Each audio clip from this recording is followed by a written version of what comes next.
शुभकामनाएं। इस वर्ष का हिंदी दिन हम सब के लिए बहुत महत्वपूर्ण है, क्योंकि 14 सितंबर 1949 को भारत की संविधान सभा ने हिंदी को संघ की राजभाषा के रूप में स्वीकार किया था।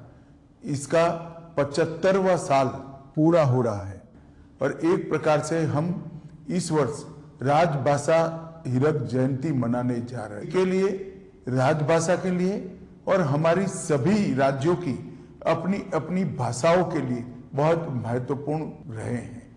हिंदी भाषाओं के लिए बहुत महत्वपूर्ण रहे हैं।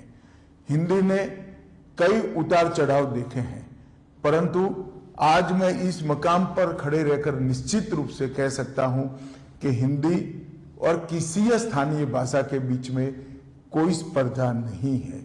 हिंदी एक प्रकार से सभी स्थानीय भाषाओं की सखी है, एक दूसरे के दो पूरक है। चाहे गुजराती हो, मराठी हो, तेलुगु हो, हर भाषा हिंदी को मजबूती देती है, हिंदी हर भाषा को मजबूती देती है। और इसीलिए आप हिंदी के आंदोलन को ध्यान से मजबूती देती है।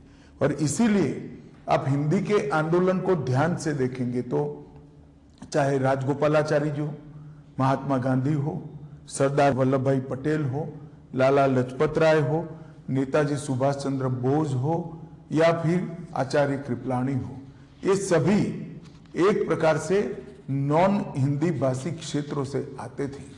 और जो समिति बनाई गई वो समिति भी श्री आयंगर और के.एम. मुंशी के नेतृत्व में बनाई गई थी, जिसने हिंदी को राजभाषा के रूप में मान्यता देना और हिंदी और हमारी बाकी सारी भाषाओं को ताकत देने का एक रिपोर्ट हमारी संविधान सभा के सामने रखा था।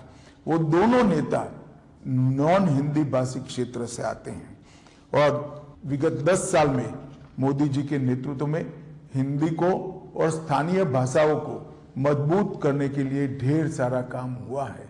मोदी जी ने अनेक अंतर्राष्ट्रीय मंचों पर गौरवपूर्वक हिंदी में संबोधन देकर हिंदी के महत्व को न केवल देश, समूचे विश्व के सामने रखने का काम किया है और हमारे देश में हमारी भाषाओं के प्रति गौरव के भाव को बढ़ाया है। ये 10 साल में हमने कई सारी स्थानीय भाषाओं को मजबूती देने के लिए बहुत प्रयास किया है।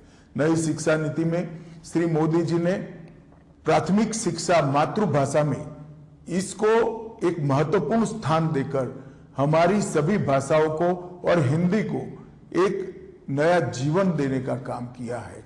हमने ये 10 साल के अंदर कंठस्थ का टूल बनाया।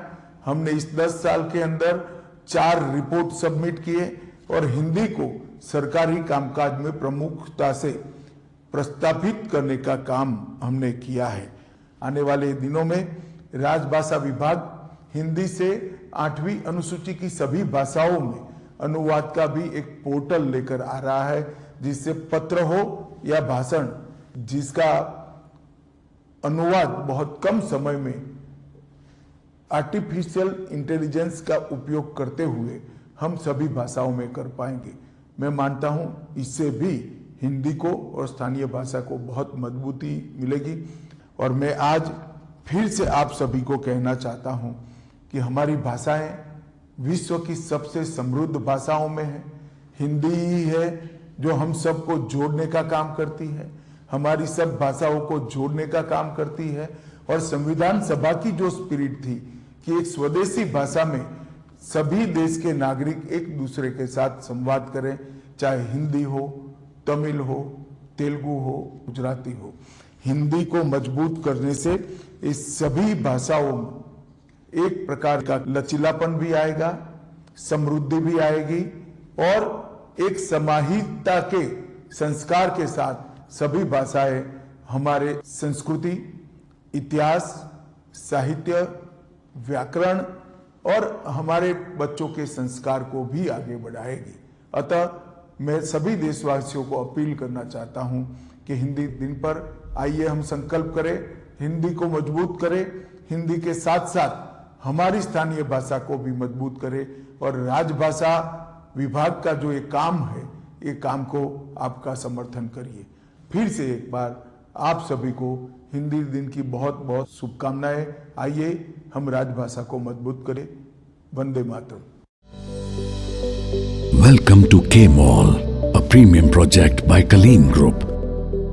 K-Mall is in the heart of Kolkata's electronic, garment and lifestyle hub, Khidirpur. K-Mall, which is designed as a world-class mall, is the outcome of endless effort of our experts, combined with modern superb techniques and new age design. Book now